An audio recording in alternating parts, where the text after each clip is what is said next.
Morning. Day 20 of waking up at 7 a.m. ဒီနေ့နဲ့တော့9နာရီထားဖို့ကြိုးစားတာရင်း20ရှိသွားပြီပေါ့နော်။အဲဒီလိုနဲ့လာတက်လာရဲ့3ပုံတော့ရောက်လာခဲ့ပြီ။ထားဖြစ်သွားပဲ။ခေါင်းကိုက်လည်းထားတယ်။ညအေးပြက်လည်းထားတယ်။မိုးရွာလည်းထားတယ်။မထားခြင်းလည်းထားတယ်ပေါ့နော်။ဘာဖြစ်ထားဖြစ်သွားပဲ။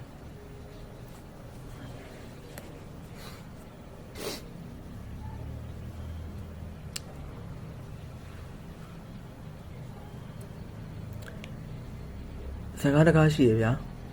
နာမည်က Fight Club တဲ့ကြည့်ဦးကြလားမနေ့ကအိုက်ကောက်ပြန်ကြည့်ရ3ခါမြောက်ပဲမင်းသား Brad Pitt နဲ့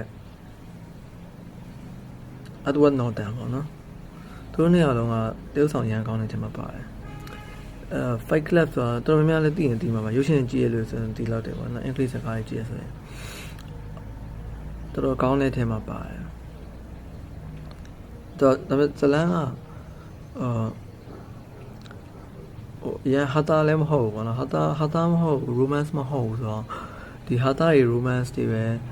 ကြိုက်တဲ့လူတွေဆိုတော့အဲ့အဆင်ပြေမှာမဟုတ်ဘူးပေါ့နော်အဲ့တော့ Fight Club ဆိုတာအဓိကလူ2ယောက်ပါမှာပေါ့နော်ဒီကဇက်ဆောင်2ယောက်ပါမယ်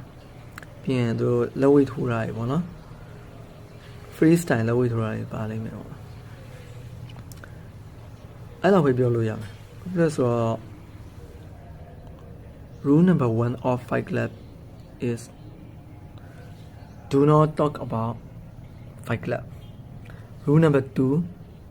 do not talk about Fight Club. အဲ့တော့ရုပ်ရှင်ကောင်းကြိုက်တဲ့လူဆိုတော့ကိုယ်တိုင်ကြည့်စီစဉ်တယ်။တစ်ခေါက်ပို့ပြီးပြန်ကြည့်ရမှာပို့ပြီးအရသာရှိရလို့ခံစားရတယ်။ဟာတာကကြိုက်ရင်တော့မကြည့်နဲ့အင်္ဂလိပ်ရုပ်ရှင်စကားကောင်းကြိုက်တယ်ဆိုရင်တော့ကြည့်ပါနော် Okay ဒါလောက်ပဲ Bye bye